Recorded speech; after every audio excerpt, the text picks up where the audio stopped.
Por ahí comentaron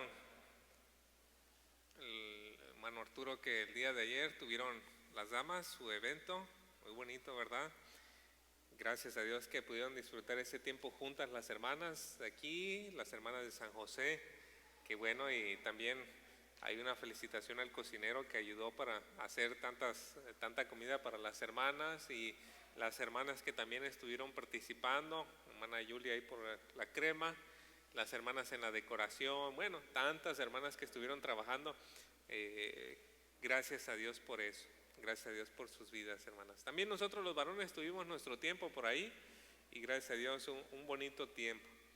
Pues estamos acercándonos cada vez más a la fecha de Navidad, Año Nuevo, y varios me han estado preguntando que sí, qué va a suceder, qué va a acontecer con el servicio, porque cae en 25 y pues cae en primero también. Y pues yo les he dicho, mire, lo que le traiga Santa, venga a presumirlo acá. Si es un carro del año, aquí lo usamos todos. Si son zapatos, si vamos aquí, compártalo, ¿verdad? Ya no es con los amigos de la cuadra, ahora hay que hacerlo aquí con la iglesia. O tal vez me puedan decir, no, pastor, es que es el recalentado, ¿verdad? Bueno, traiga el recalentado acá, compártalo con nosotros, aquí lo disfrutamos, pero no falte el servicio del domingo 25. Si puede, si usted va a estar aquí en la ciudad, venga ese día. Vamos a tener el servicio de las 11 a las 12:15, 12:20. El de las 10 no vamos a tener. Entonces eso le va a dar oportunidad de que si se desveló poquito, pueda llegar usted aquí bien, no estarse durmiendo, ¿verdad?, en el tiempo de la predicación. Y lo mismo para el día de Año Nuevo. Vamos a tener el servicio de las 11 hasta las 12:15, 12:20. Si usted va a salir de la ciudad a visitar a la familia a otro estado o en otra ciudad, bueno, también busque reunirse en otros lugares. Ya nos estamos poniendo de acuerdo. Hablé con un pastor en Uruapan y le dije, ¿cómo ves, pastor? Yo le digo a la iglesia que cuando salga de la iglesia se vaya a otra iglesia de sana doctrina a buscar, pero creo que los pastores del interior no le dicen a la gente que cuando venga vaya a la iglesia de Cabo San Lucas, ¿verdad? Pues vamos haciendo ese acuerdo, dijo el pastor. Usted los anima a que si vienen para acá se congregan acá y los que vengan de allá para acá pues se congregan allá con usted.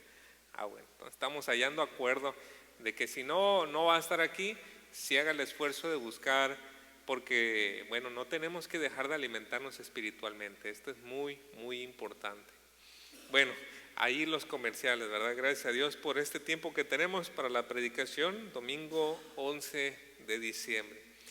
Y quiero iniciar con este mensaje, este tiempo de la predicación, señalando, es una de las grandes bendiciones que nos ha provisto la tecnología en nuestro tiempo, es poder llegar a ciertos lugares sin la necesidad de conocer la ciudad completa. Ya tenemos un GPS en nuestro teléfono que nos ayuda a ubicar una cierta dirección, ¿no es cierto? Tal vez usted pueda ir a la Ciudad de México, que es muy grande, Ciudad de Guadalajara o Monterrey, ciudades enormes, y con esta pequeña aplicación ahí en su teléfono usted pone la dirección y puede llegar a ese lugar. Incluso una de las cosas tan fantásticas de estas aplicaciones es que si usted se llega a pasar la cuadra, ¿qué sucede? La aplicación le ofrece una ruta alternativa, le redirige para que se pueda volver a integrar a esa ruta original. Entonces tal vez en 100 metros de vuelta en U, en tal lugar. Y es tan bueno porque uno a veces va un poco distraído y se llega a pasar. Y bueno, ¿qué otra ruta existe para llegar a ese lugar, a ese destino en el que nosotros queremos llegar? Y la idea, esta herramienta que es muy útil, no ha venido a ser del día de hoy. Esta es una idea que pues, por mucho tiempo es un diseño de Dios, redirigirnos, corregirnos. Y dos grandes bendiciones que Dios ha dado, bueno, hay muchas, pero dos en específico que quiero señalar ahora, son cosas que Dios nos ha dado para redirigir nuestra vida, corregirnos cuando nosotros nos hemos desviado un poco del camino. La primera de ellas y la más importante en términos prácticos es la Escritura. La Escritura es útil para enseñar, para redarguir, para corregir y para instruir en justicia. Es decir, la Escritura nos corrige cuando vamos en el mal camino, pero también nos dice cómo ir en el camino correcto. Es una gran bendición para nosotros tener la palabra de Dios. Y la segunda gran bendición que nosotros tenemos para corregir nuestro camino, o para que se nos corrija de nuestro camino, son los padres. Los padres tienen un instinto natural de saber que cuando su hijo va en un camino de peligro, el papá, hijo, ese no es un buen camino. Y los padres persuaden con amor, con advertencias, con mandamientos, con restricciones, para que el hijo pueda corregirse de su camino y andar en el camino correcto, en el camino que le va a traer bien. Interesantemente, en nuestro texto que tenemos el día de hoy, estas dos cosas se mezclan: la Escritura y un cuidado paternal para corregir, para redirigir a aquellos que se están desviando del camino. Y para eso vamos a ver nosotros el pasaje en 1 Corintios capítulo 4. Ya vamos en el capítulo 4 de esta carta. 1 Corintios capítulo 4, versículos 14 al 21.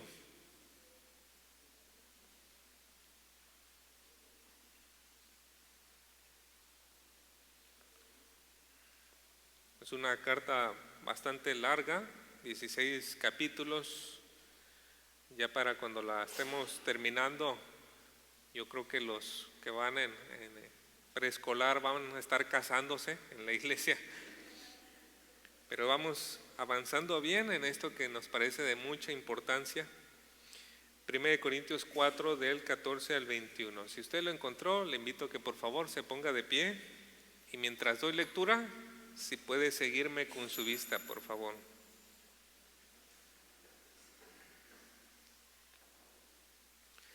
Primero Corintios 4 del 14 al 21 nos dice la palabra de Dios: No escribo esto para avergonzaros, sino para amonestaros como a hijos míos amados. Porque aunque tengáis 10,000 años en Cristo, no tendréis muchos padres, pues en Cristo Jesús yo os engendré por medio del Evangelio. Por tanto, os ruego que me imitéis. Por esto mismo os he enviado a Timoteo, que es mi hijo amado y fiel en el Señor, el cual os recordará mi proceder en Cristo, de la manera que enseño en todas partes y en todas las iglesias. Mas algunos están envanecidos, como si yo nunca hubiese de ir a vosotros. Pero iré pronto a vosotros si el Señor quiere, y conoceré no las palabras, sino el poder de los que andan envanecidos. Porque el reino de Dios no consiste en palabras, sino en poder. ¿Qué queréis? ¿Iré a vosotros con vara o con amor y espíritu de mansedumbre? Oremos. Gracias, nuestro Dios y Padre, por el cuidado que tiene para nosotros, Señor. Su palabra y maestros, pastores, que puestos a su servicio, bajo su autoridad, nos ayudan, Señor. Son de gran bendición para andar en sus caminos. Ayúdeme, Señor, para ser uno de ellos en esta hora. Ayúdeme, Señor, para comunicar fielmente lo que su Espíritu quiere decir a la iglesia. Exponer fielmente su palabra, Señor, por favor. Denme el sentir correcto y adecuado en esta hora, y a todos nosotros oídos para oír. Se lo rogamos, Señor, en el nombre de Cristo Jesús. Amén. Pueden tomar su lugar. Hemos llegado a este punto de la carta, capítulo 4, después de mucha argumentación. El apóstol Pablo ha estado argumentando contra la actitud, el comportamiento de una iglesia que se ha mostrado que es inmadura, que es mundana, que es arrogante. Y tal parece como que la iglesia estaba pasando su etapa de adolescencia espiritual, donde creía que lo sabía todo, donde creía que lo podía todo, y donde iba detrás de los influencers, ¿no? Donde iba detrás de los amigos, las personas importantes. La iglesia parecía que estaba pasando su adolescencia espiritual y Pablo está argumentando con ella lo peligroso que es esa actitud. Pero llegando a esta parte del texto, capítulo 4, nos encontramos a Pablo contando hasta 10, como decimos, ¿no? Respirando profundamente y en un tono distinto, en un tono paternal, en un tono amoroso, dirigiéndose a ellos.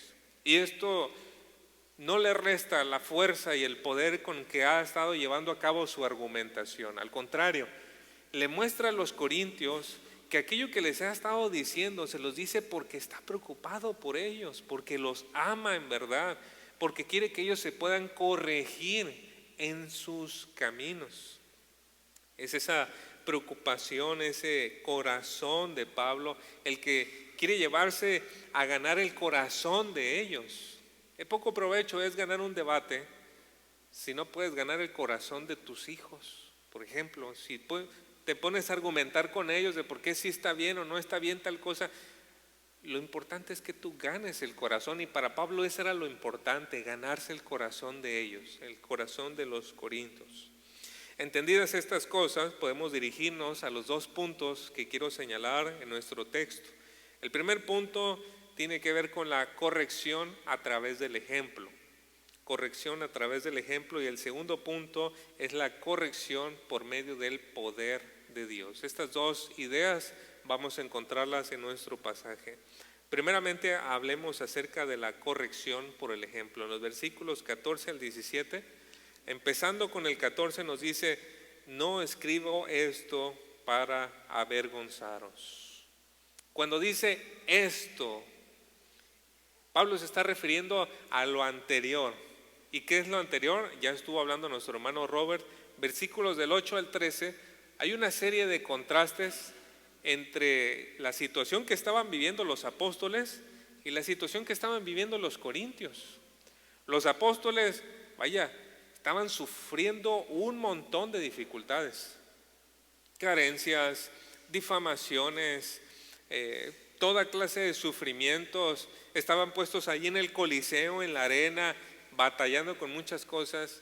Y a diferencia de los apóstoles, de los siervos de Dios, los corintios estaban como reyes, cómodos, no pasando ninguna dificultad, en buena opinión con el mundo, tratando bien con todos. Entonces, ¿qué estaba sucediendo allí? ¿Estaba bien o estaba mal que aquellos que servían a Cristo les iba tan mal y aquellos que decían servir a Cristo les iba tan bien?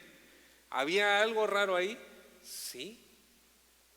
Este punto que Pablo estaba diciendo deja ver que los corintios no estaban realmente siguiendo a Cristo al 100%, que estaban haciendo ciertas concesiones y que por eso el mundo les decía: no eres tan radical, bueno, está bien.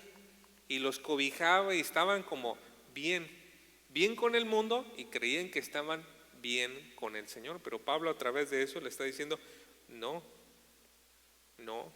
Y sabe, los corintios admiraban a los apóstoles, eran sus héroes, los admiraban, tenían a sus favoritos, a Pablo, a Pedro, les aplaudían, pero les aplaudían desde las gradas, no desde la arena. Y la actitud de los corintios, hermanos, es un mal que ya ha estado presente en muchos cristianos en la actualidad. En este tiempo hay más egresados de seminario que hace 20 años. Muchos más en México, muchos más. Y sin embargo, hay menos hombres de Dios dispuestos a sacrificar cosas por Cristo y por su causa. Y desde que existen más líderes cristianos exitosos, han habido más cristianos que quieren seguir su ejemplo en una vida cómoda y de reconocimiento. Y son una bendición muchos de estos líderes, ¿no? Tenemos afinado R.C. Sproul, John MacArthur, Miguel Núñez, Sugel Michelén, hombres que han puesto su conocimiento al servicio de Dios y han sido una gran bendición para nosotros. Y muchos creyentes, quieren ser como ellos, escribiendo libros, en una oficina llena de libros, reconocimiento, viajando de un lugar a otro. Seminaristas se preparan para eso.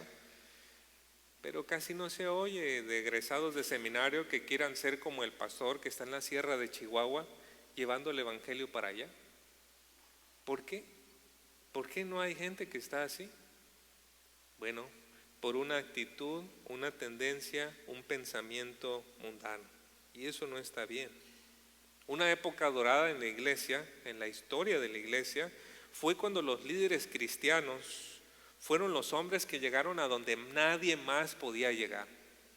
Fue esa época, no tiene mucho, un poco más de 100 años, donde los egresados de seminario lo hacían para ir a la selva, para ir a lugares donde nadie había llegado, donde los iban a matar, donde iban a morir ahí por mano de caníbales, donde iban a llevar a sus hijos y muchos de sus hijos no iban a aguantar ni los primeros 10 años porque iban a morir enfermos.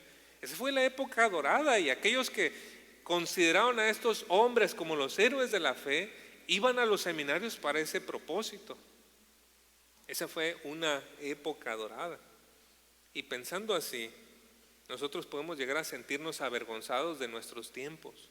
Podemos llegar a sentirnos, qué pena que hemos llegado a este punto donde queremos ser cómodos, viajando de hotel en hotel, paseándonos por aquí y por allá.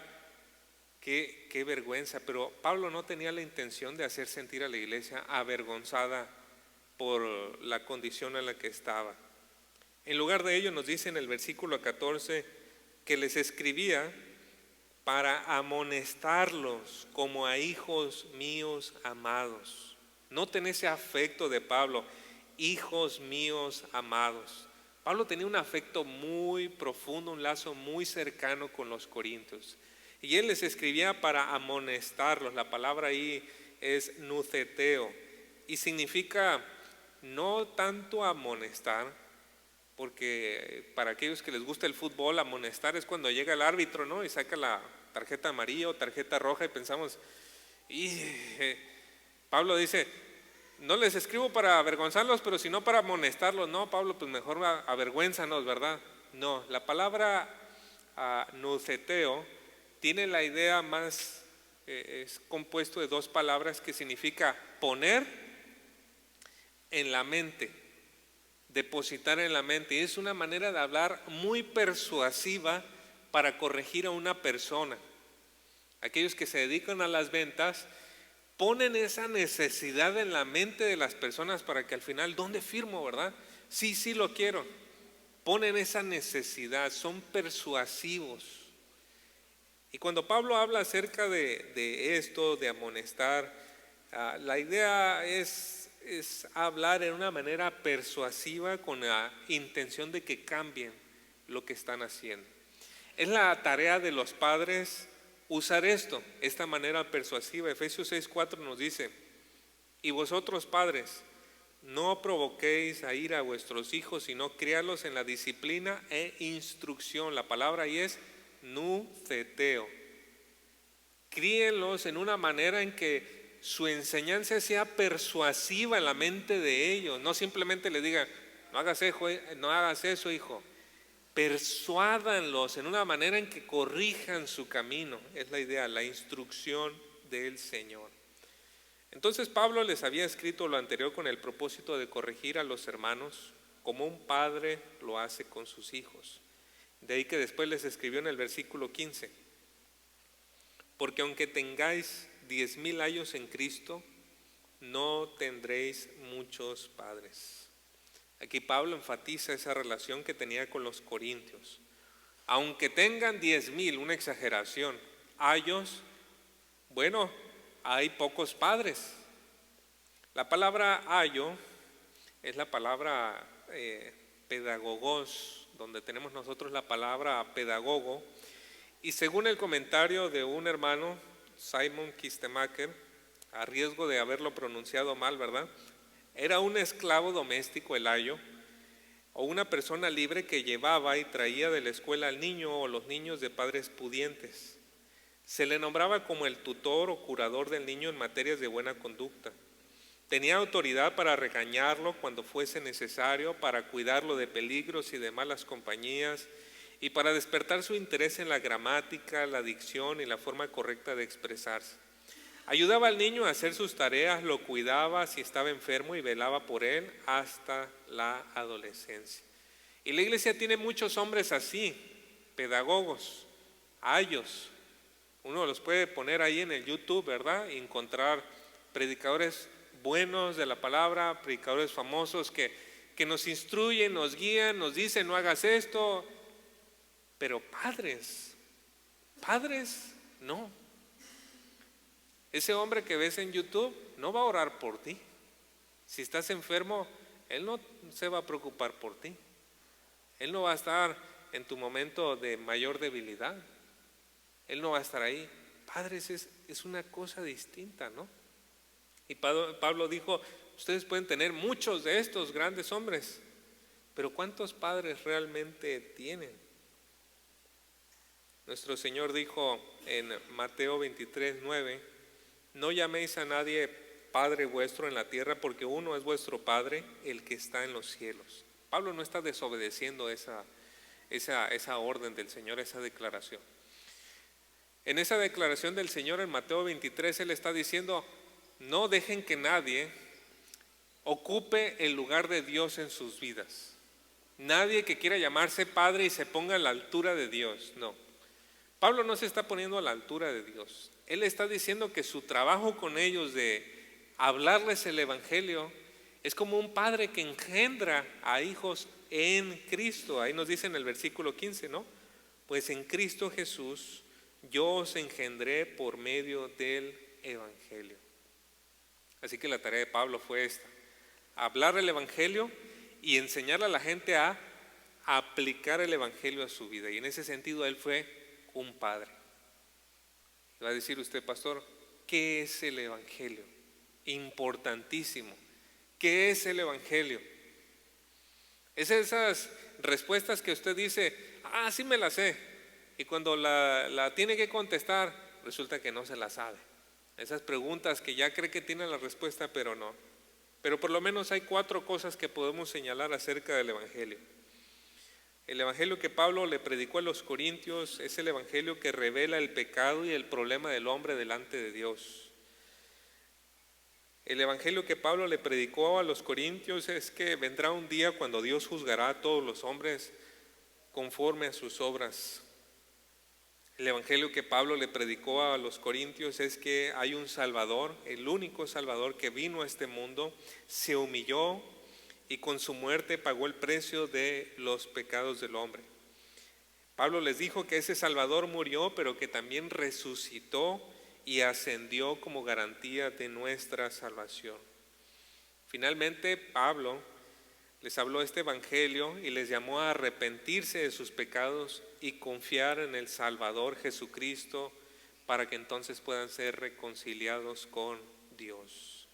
Fue así, y gracias a eso, que los corintios fueron transformados desde su corazón. Las Escrituras le llaman a esto el nuevo nacimiento, la regeneración. A través del anuncio del evangelio, Dios trae vida. Y como Pablo estaba allí, en algún sentido él fue su padre espiritual, que por medio de la palabra Dios obró vida nueva en ellos. Y hasta el día de hoy, hermanos, eso es lo que Dios hace para traer vida nueva. Cuando la gente escucha el mensaje del evangelio. No son nuestras buenas ideas, no son nuestras buenas recomendaciones, no son nuestros buenos consejos, es el poder de Dios quien obra a través de su evangelio. Así que los corintios se convirtieron en los hijos espirituales de Pablo. Y de esta manera es que Pablo les da esa instrucción en el versículo 16. Por tanto, os ruego que me imitéis. En estas traducciones no se ve el énfasis, pero el énfasis está en la palabra sean. En el griego está escrito, imitadores míos sean. Ese cambio en el orden de las palabras, poniendo el verbo imperativo al final, pone mucho énfasis en que esto es lo que Pablo requiere de ellos. Sean imitadores, esfuércense por imitar. Yo veo, por ejemplo, a mi hijo, y seguramente usted ve a sus hijos, y cuando los ve los rasgos de usted, ¿no? mira, corajudo igual que yo, o renegón, o gritón, o inteligente en los buenos casos, ¿verdad? Astuto, muy capaz en esto. Ve uno los rasgos ahí. Y Pablo dice, si yo soy su padre espiritual, quiero ver los rasgos de esta vida que estoy llevando, siguiendo a Cristo, en ustedes. Imítenme a mí. Y en otro lugar Pablo va a decir, imítenme a mí como yo sigo a Cristo, como yo imito a Cristo. Pero Pablo estaba pidiendo esto de ellos. Y esto significaba darle la espalda al mundo con sus deseos y su motivo de orgullo. Y Pablo se quería asegurar que los hermanos entendieran esto, por eso les escribe en el versículo 17. Por esto, es decir, que lo imiten, os he enviado a Timoteo, que es mi hijo amado y fiel en el Señor, el cual os recordará mi proceder. La palabra ahí proceder, odos, camino, mi camino en Cristo, de la manera que enseño en todas partes y en todas las iglesias. Este es el ejemplo de un hombre íntegro. Donde sea que él fuera, era el mismo hombre, su enseñanza era la misma, y les decía, quiero asegurarme que ustedes saben bien cómo es comportarse como yo. Les voy a mandar a Timoteo y él les va a recordar cómo me he conducido en el Señor. Es algo tan bonito, ¿no? Cuando tú tienes una relación con un hombre o una mujer espiritual que es un gran ejemplo para ti. Y yo le digo, hermano, hermana, si usted no tiene una persona así, hay una bendición muy grande que usted se está perdiendo. Admirar a una persona nos ayuda a convertirnos como esa persona. Claro que si usted admira a un jugador de fútbol o alguna cosa y usted pues no tiene ahí la manera de jugar bien fútbol, pues es otra cosa. Pero si usted admira a alguien que usted se puede esforzar y ser como él, es un gran provecho para su vida espiritual. Pablo buscaba eso de los hermanos.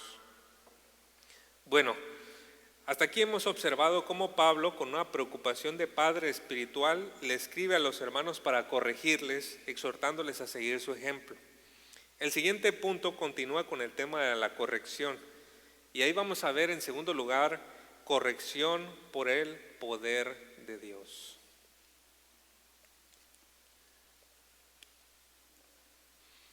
Corrección por el poder de Dios. Mira el versículo 18.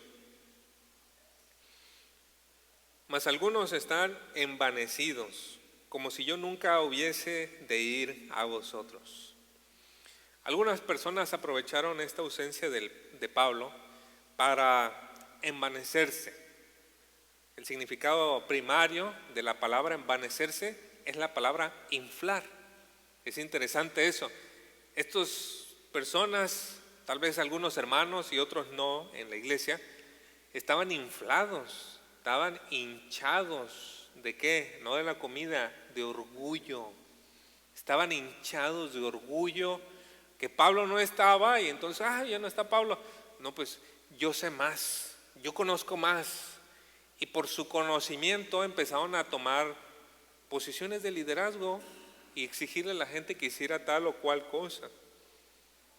Entonces estas personas, posiblemente algunos hermanos y otros no, empezaron a llenarse de ese orgullo, que por el contexto es un orgullo intelectual. Y lo más probable es que este orgullo estaba presente en estos líderes. Versículo 19. Pero iré pronto a vosotros, si el Señor quiere, y conoceré no las palabras, dice, sino el poder de los que andan envanecidos. Y nuevamente me pareció muy acertado el comentario, un comentario que leí que dice, Pablo no se interesa en lo que sus oponentes tengan que decir, porque lo acusaron estando ausente. Lo que quiere saber es qué influencia tienen sobre la membresía de la iglesia. Si estuviesen llenos del Espíritu Santo, serían una influencia positiva en la congregación. Pero si carecen del Espíritu, no sabrán cómo edificar la iglesia. El plan de Pablo es quedarse en Corinto para ver si estos líderes han sido dotados de poder espiritual para promover la causa de Cristo. Me gustó mucho ese comentario, muy, muy acertado, porque miren cómo dice versículo 20, porque el reino de Dios no consiste en palabras, sino en poder. Para entender esta declaración hay que entender primeramente la frase reino de Dios. ¿A qué se refiere el reino de Dios? Se refiere al ejercicio del señorío de Cristo en el corazón de los creyentes. Hay quienes dicen, Cristo no está reinando, Cristo no reina en este tiempo, va a reinar más adelante. Bueno, si Cristo no está reinando, la pregunta es, ¿por qué usted y yo le estamos obedeciendo? ¿Por qué usted y yo estamos haciendo sacrificios para seguirle si Él no está reinando? Él ya está reinando en nuestro corazón. El reino de Dios ya está en nosotros. Ya estamos obedeciendo, ya tiene súbditos leales aquí en la tierra nuestro Señor Jesucristo. Que todavía no se ha consumado ese reino, pues no, será cuando Cristo venga por segunda vez. Pero Él ya está reinando en este punto.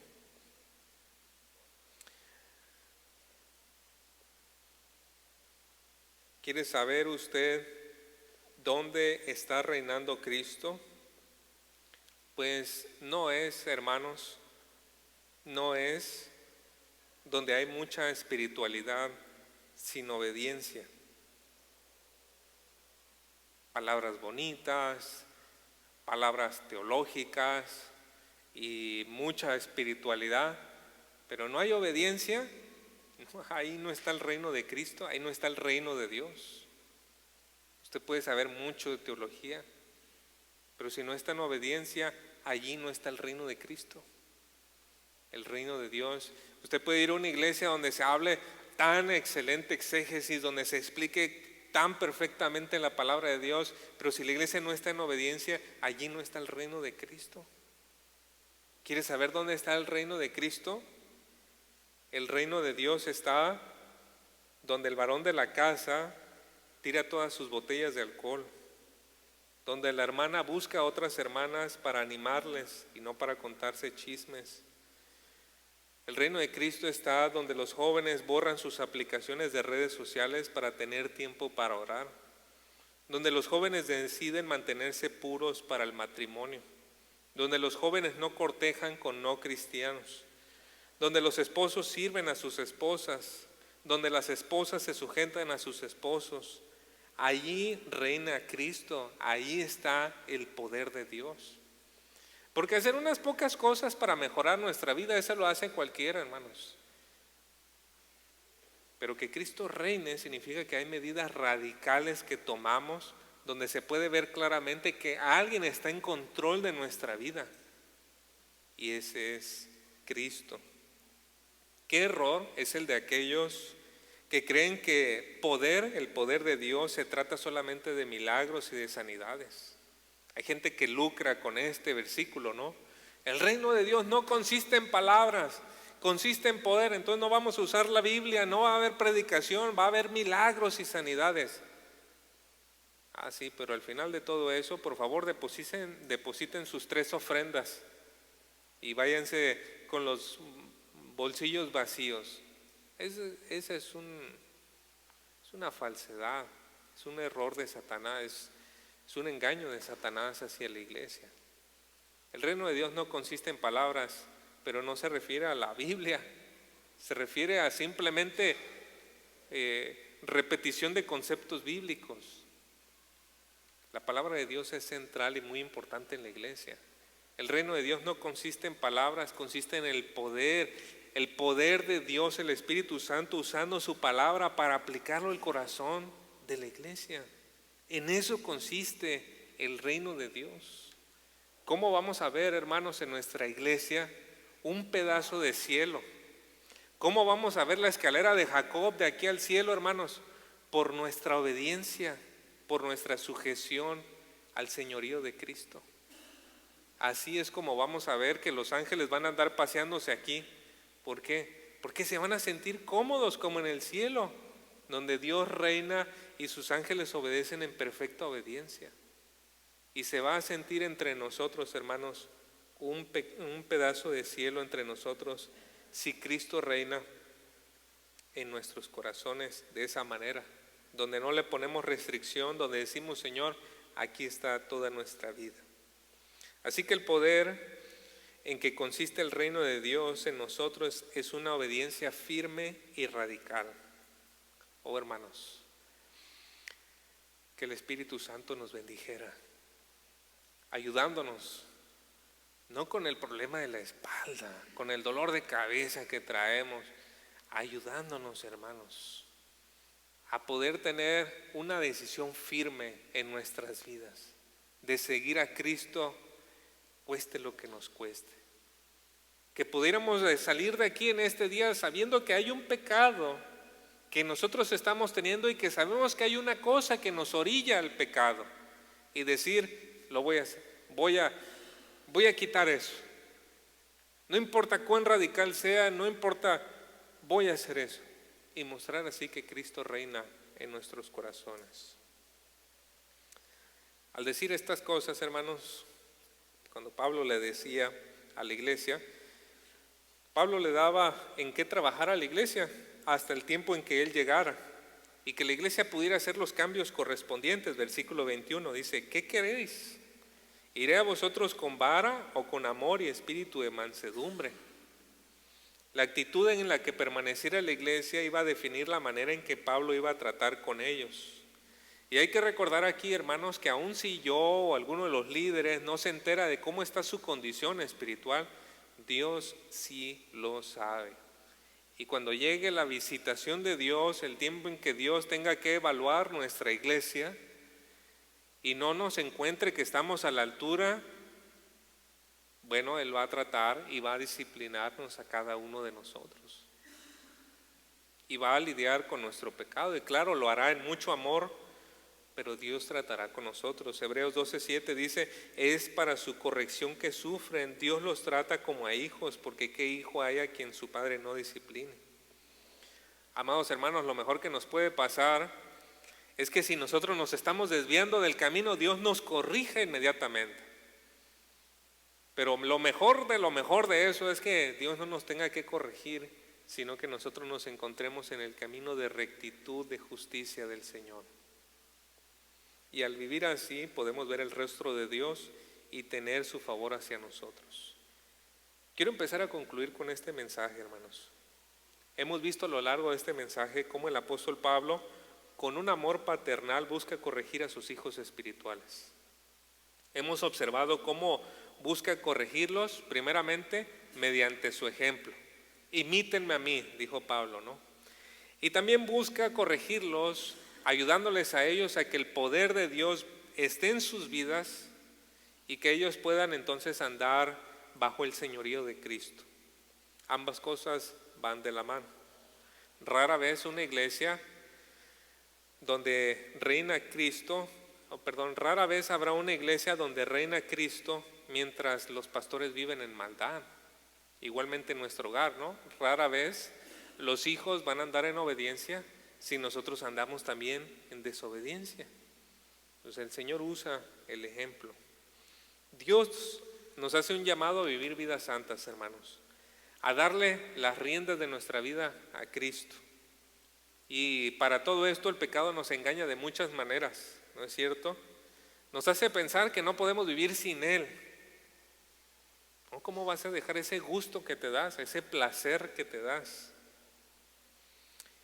Nos hace pensar que no es una cosa grave. El pecado nos engaña. No es tan grave lo que haces. Hay otros peores. Mira a tu hermano de la derecha, mira a tu hermana de la izquierda. No es tan grave. El pecado nos quiere engañar dándonos palmadas en la espalda, diciéndonos, pero tú ya has hecho muchas cosas buenas. Estás muy avanzado, vas muy bien. ¿Por qué tendrás que hacer una medida tan radical? Vas muy bien. El pecado nos va a decir que somos mejores que muchos, que no hay que ser radicales. El pecado nos engaña diciéndonos que las personas se van a burlar por nuestras decisiones radicales. ¿Cómo vas a cerrar tu cuenta? ¿Cómo vas a hacer eso? ¿Cómo vas a hacer aquello? No. Pero nosotros sabemos de qué pie cojeamos, decimos, ¿verdad? Sabemos dónde tenemos nuestra debilidad y el pecado va a decir, No, se van a burlar de ti, se van a reír. Amados hermanos, Cristo nos hace un llamado a que Él reine en toda nuestra vida. Si usted le da un 1% de permiso al pecado, va a poner su pie en la puerta y luego va a empezar a abrirla. Y usted no va a poder con muchas de las cosas que van a venir después de eso. Porque el pecado solamente necesita conquistar un 1% de su corazón para terminar conquistándolo todo. El Señor quiere reinar en nuestra vida y el Señor nunca pide mucho y nos da poco. Él siempre pide poco y nos da mucho. ¿Qué va a hacer usted? ¿Qué va a hacer usted saliendo de este servicio? ¿Con qué le está confrontando Dios? ¿Cómo va a ver usted el poder de Cristo obrando en su corazón? ¿De qué manera usted le va a entregar algo al señorío de Cristo saliendo de este servicio diciendo: Señor, te entrego esto ya, Señor? Y va a dejar que el poder de Dios repose en esta iglesia. ¿De qué manera, hermano? Pero también, amigo, amiga, que aún no le ha entregado su vida a Cristo, la Escritura dice que el que comete pecado es esclavo del pecado. No lo digo yo, es Cristo quien dice que usted está en una esclavitud en el pecado. Usted no necesita un poco de mejoría en su vida. Usted no necesita cambiar unas pequeñas cosas. Usted necesita libertad, un nuevo nacimiento. Y eso solamente es posible por medio de Cristo Jesús. Que si el Hijo les hace libre, entonces serán verdaderamente libres.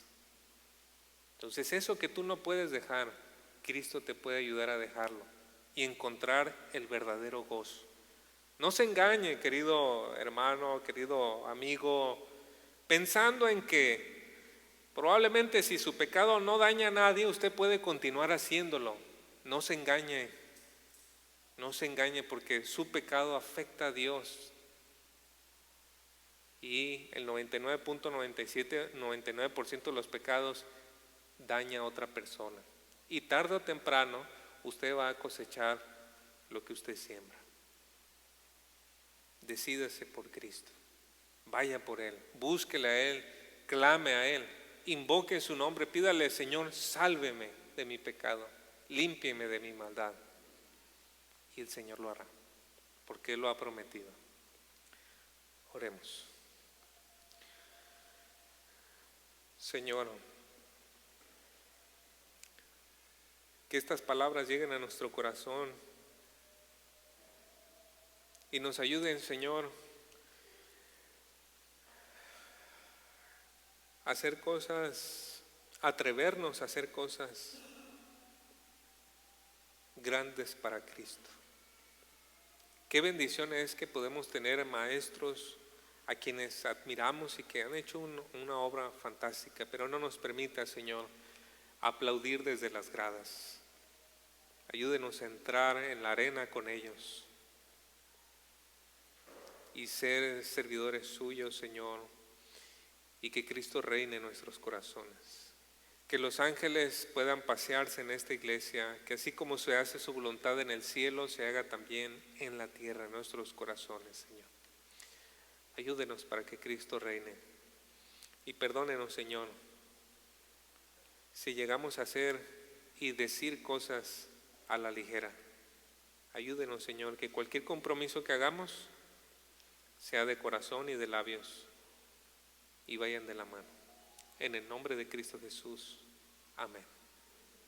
Que el Señor les bendiga.